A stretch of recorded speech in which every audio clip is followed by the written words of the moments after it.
for the serious gamer.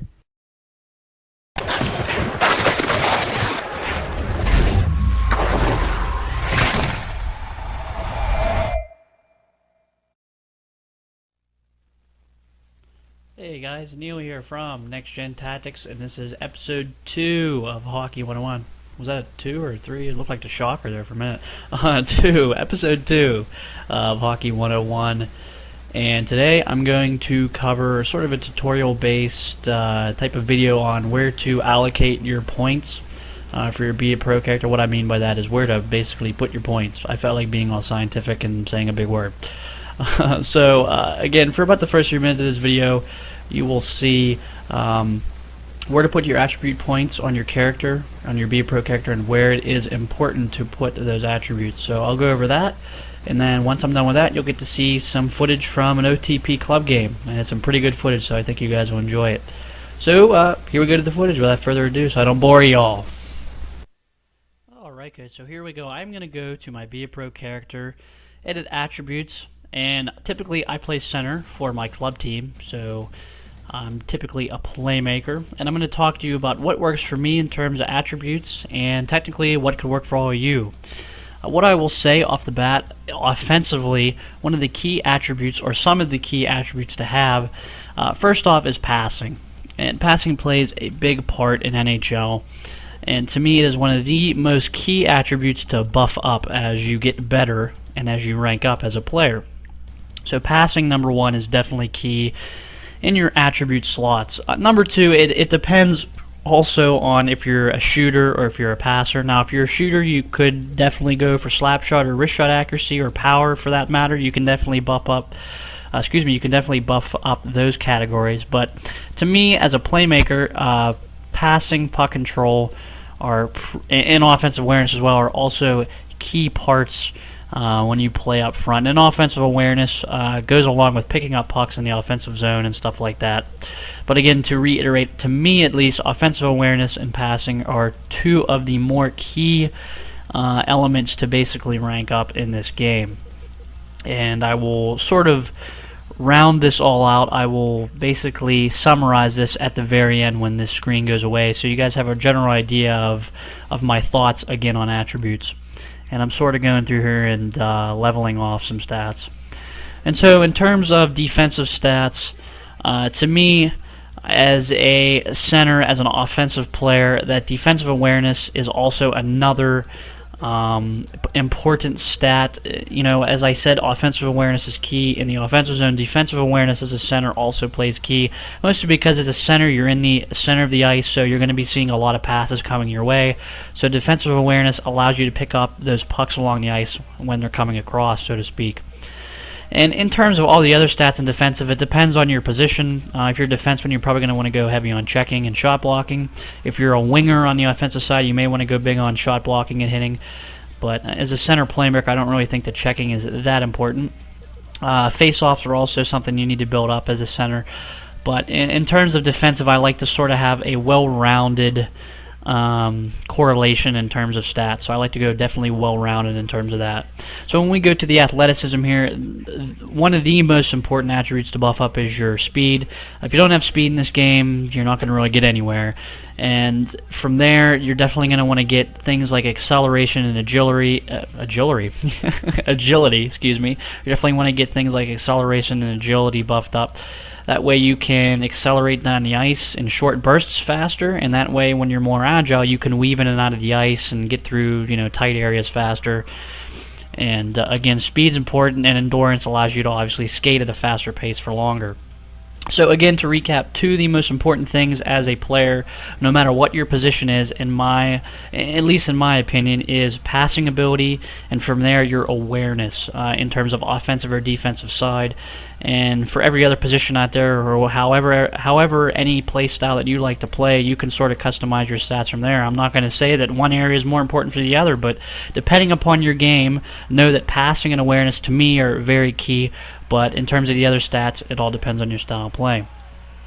So now we hop into OTP action. This is my club team here, and we do win this game, and it's going to really end in some epic fashion. You will see that at the end here. And right here we're going to score a quick goal on the turnover that's going to be coming up. as I sort of jump the gun here, but you're about to see here a turnover, and I'm going to relate that sort of my previous video that was posted last week in terms of Hockey 101 episodes. And I'm going to talk a little bit about passing as well in this video and sort of how my team likes to play, and I'll get to that here in a second. But here's a goal right here. You're going to see coming around the side, nice little pass from my left winger to my right winger. I really was a non-factor in the play, but I talked about in the last episode of Hockey 101 how forechecking is very important in this game, and right there was a great example of it, guys. The fact that if you maintain that possession and forechecking down low, it's going to result in goals. And one of the key successes for my team as of late when we were playing well in the first season play, I've noticed that we are a team that is very good at sustaining forecheck pressure in the offensive zone, and from there we turn that into a very solid game of possession and forechecking. And so I noticed that when we hold possession, when we cycle the puck really well down low, we typically score a lot of goals and win a lot of games. We're not the best passing team out there. I'm probably one of the best passers on my team. I'm not bragging or anything, but typically your center is your best passer on your team. I play center for that reason, but my wingers on the outsides, they're not the best passers in the world. They're decent, but they're good at just getting shots on net and playing in the corner, so that's mostly why they like to play on wing and that they have that free roam ability. But I noticed that when we cycle the puck and when we're able to create that sense of chaos in the offensive zone, we are able to score a lot of goals. And I'm not saying that this is the exact way to score goals in this game, but I definitely noticed, at least for us in terms of our teamwork, we are better when we are putting pressure down low. And a really great shot there by my right winger, hits the post, just misses the net. And, as you play as a team, it's really tough to say how to play. If you're a very skilled team and you can pass really well, you're going to get very far in this game. There's no doubt about that. And to me, passing is one of the most key ingredients for success. If I were cooking a giant stew here, if I was making a big giant stew or a soup for you, I'd put passing right in there. No soup for you, But anyways, passing is very key in this game. And as a team, we're not the best passing team out there. But again, like I said, if we establish that forecheck up front, we're pretty successful, and then they get a stupid, retarded goal right there. But it was a good goal. Give credit to them. And so, as a team, it's key to have different members of your team basically line up different attribute slots. And this may seem like a dumb moment, but like I said, I am key. I surround my stats around passing and around awareness, whereas my wingers, for example, my left winger on my team, is more into hitting and more into grinding it out. So he's more of a grinder type player.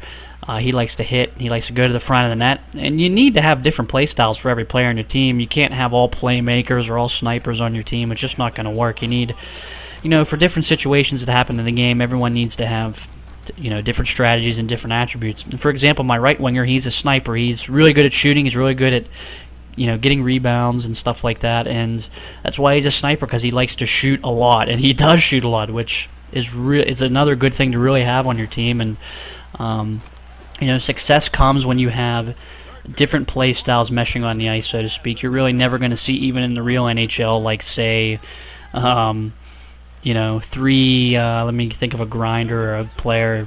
You're never going to have, say, three Joe Thorntons on the ice, or three Alexander Ovechkins on the ice. If you're Washington, you have Backstrom to pass it to Ovechkin. And for example, for Pittsburgh, Crosby has different people to get the puck from him, and it's just different styles. And the same thing goes with here in NHL, guys. You need different styles on the ice, and I guarantee you that if everyone highlights different attributes and brings a different dimension to the game and a different dimension to your team, you're going to seek success. And as my right winger there gets absolutely obliterated. I was going to go into passing in this video, but I really got into team chemistry and how attributes play a factor in that, so I'm not going to get into passing. I want to dedicate a completely different episode of Hockey 101 to passing, so we'll do that next episode. I found a little tip on how to really get the best out of your passing, and I'll talk about that, like I said, in a different video, because I think it's real key to show it rather than explain it, because there's kind of a little trick to it in terms of how to get the best out of your passes, how to get more accurate passes and faster passes for that matter. So we'll talk about that in another episode. And so my team ended up going 21-3 in the first season of the club, and like I said, a lot of it had to do with us knowing what we were good at. Recently, in the past couple of days, we've kind of gotten away from our game. getting away from our heavy forechecking game, and it sort of hurt us recently, although the season's over now. We did get eliminated pretty fast in the playoffs, but, that's besides the point. We'll come back strong in the next one, but the key thing here is that to know what your play style is as a team, know how you fit into your team, what you're good at as a player, and how to cater those attributes around to the play style of your team and who you are. So, like I said, to reiterate, just because you are a sniper, that doesn't mean that you can't go heavy on defensive awareness or you can't go heavy on checking. It's however you like to play, and making that blend in to who plays around you is basically what I'm getting at. But to recap again, as we get a crazy, crazy goal here. Look at this with 0.9 seconds left. This is the epicness I was talking about. I'm going to slow the clip down. Watch my left winger stick poke this through here. At the end here, right there. Oh man, I mean it's crazy with 0.9 seconds. It's seriously the latest goal we have ever scored as a club.